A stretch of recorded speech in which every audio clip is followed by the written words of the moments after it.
Honourable members, this year's budget debate with a number of firsts is an important one. This is the first budget of our 13th Parliament, the first budget of our newly minted Finance Minister, Mr. Heng Swee Keat, who, I must say, delivered the budget with great panache. It is also the first budget for our many newly elected MPs, NCMPs and NMPs, and they have all performed well. I say it is an important budget for another reason. It was delivered in the 51st year of our independence to set the trend of change for the next 50 years by calling for transformation, a word that was echoed by both the front and backbench members during the two-week debate. Transform indeed we must if we are to stay relevant to the fast-changing economic, socio-political and security environment both locally, regionally and globally. As the Minister for Finance put it very aptly, we are now in a new normal period of troubled peace, and I must add not just from the security angle alone. There will be disruptions, some pretty serious ones, as many members noted, as we transform. Many members cheered the slew of industry transformation programs for SMEs outlined in the budget to spur the transformation of enterprises and industries through innovation. But there were also very strong calls for changes and adaptation on the part of our people and workers too. Many members were concerned with loss of livelihoods through skills obsolescence due to automation and strongly welcome skills future and stronger measures to support PMEs. While skills obsolescence was a fear previously faced by low-skill blue-collar workers, it is now more pervasive among middle-income, white-collar workers, where the impact of job losses will be much greater and re-employment a lot tougher without effective labour market intervention. Listening to the debate, I can't help wondering whether there are two labour markets running in parallel. One covers the traditional sectors like cleaning, security and landscaping, jobs that will always be with us and which are still bedeviled by low wages, poor working conditions and lack of career opportunities. Running in parallel are sectors that are better able to leverage on technology, such as finance, technology and fintech, that promises better pay, better careers and a brighter future. Members were rightly concerned that if we fail to transform the low-wage jobs, our society will become more fragmented as the income disparity widens. This budget is also special and will be remembered as one that slayed not one, but two sacred cows that members have been raising in this chamber for a long time: the PSLE grading system and extended maternity leave for unmarried mothers.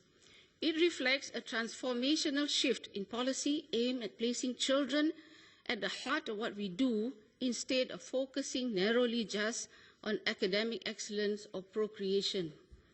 Members welcomed the efforts to strengthen our social safety net through schemes such as silver support, but also reminded us on the need for fiscal prudence and sustainability, a difficult balance. But supporting our seniors of the lower income is not a zero-sum game. In helping to uplift them, we are also helping to stimulate the economy as they are also consumers. Giving them hope will not only contribute to a more humane and compassionate society, but will also strengthen social cohesion, giving greater legitimacy to our economic programs and achievements.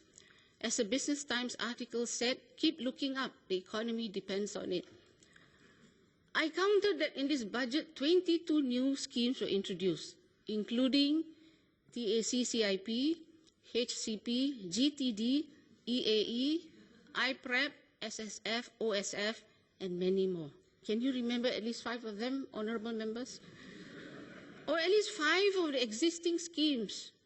I must admit that I struggle quite a bit, and I don't blame the public if they too have a hard time remembering.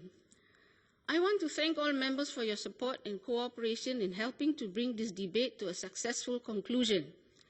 Members did well in keeping to the time allotted to them. Some continued to make lightning speeches, much to the chagrin of our poor interpreters. I am glad that I did not have to use the guillotine on any member during this debate. Such debates demand much serious thought and reflection from members, and I'm glad that most lived up to it. Members argued well for their pet causes with speeches peppered with facts and figures, but some spoke from their heart and touched us quite profoundly. So, Ms. Chia, you almost made me cry with your speech. This house may have been built from brick and mortar, but not the people inside it. We reflect the pain, concerns, joy, aspirations, and hopes of the ordinary people whom we represent. Our debates may not be filled with the sound and fury found in some parliaments, but it is nevertheless of a high quality.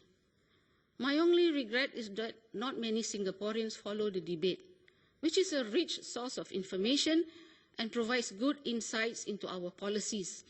I went on 2 house visits during the last 2 weeks, including one last night, and almost all the residents did not follow the debate. This is our challenge, how to motivate and empower people to be more interested in what's going on so that they can make informed choices and better decisions for themselves. All said and done, the challenge now is how to help people navigate this period of disruption and transformation to a better future. The schemes are there, grants provided, support given, but will that move individuals, companies, and our society forward to embrace the challenges of transformation? What can we as citizens do for ourselves and our family to ride this period and emerge stronger?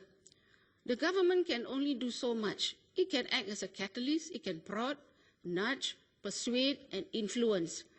But beyond that, it really depends on all of us, how fast we want to run and how much of that rainbow we want to catch.